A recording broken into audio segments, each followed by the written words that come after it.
Ferrari has a reputation for being as selective with its clients as it is with its engineering, and not even fame guarantees a spot in their elite club.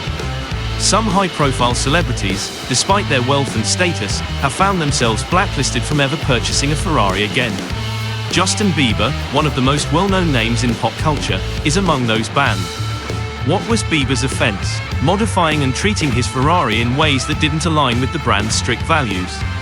In one instance, he repainted his 458 Italia in a striking electric blue, installed aftermarket modifications like a rear spoiler, and even carelessly left the car abandoned for weeks after a party. This kind of behavior, from Ferrari's point of view, was nothing short of sacrilege.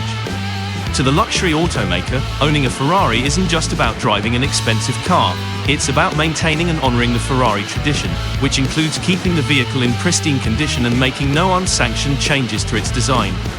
Kim Kardashian, another mega celebrity, also finds herself on Ferrari's no-sell list. While the exact reasons for her ban are less documented than Bieber's, speculation suggests that it stems from her association with extravagant public displays that don't fit Ferrari's brand image.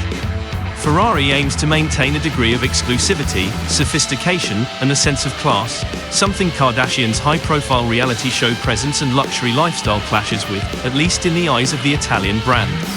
Then there's Floyd Mayweather, the legendary boxer and one of the richest athletes in the world. Mayweather, known for his flashy persona and vast collection of luxury cars, also found himself blacklisted. The issue wasn't so much in how he treated his cars but how frequently he flipped them.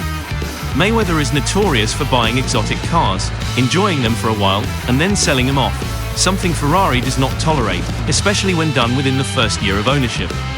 The company wants to avoid seeing its cars turned into mere commodities for quick resales, maintaining their exclusivity and high market value. For Ferrari, this level of control over who gets to own their cars is a vital part of their brand identity. They see each car as a piece of art and expect buyers to treat it with reverence.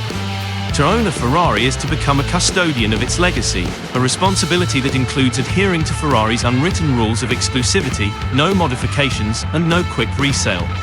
Those who break these rules, regardless of their fame or fortune, are swiftly shown the door.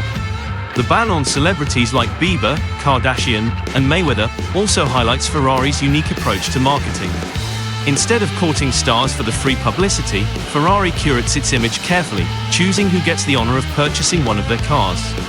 This strategy keeps the brand shrouded in an air of exclusivity, ensuring that even with fame and money, you still have to follow Ferrari's rules, or face a lifetime ban.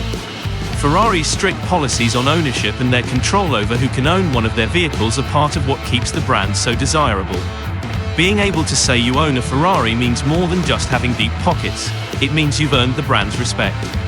But as Bieber, Kardashian, and Mayweather learned, the fastest way to lose that respect is by breaking Ferrari's code of conduct, making it clear that not even a list status can save you from Ferrari's blacklist.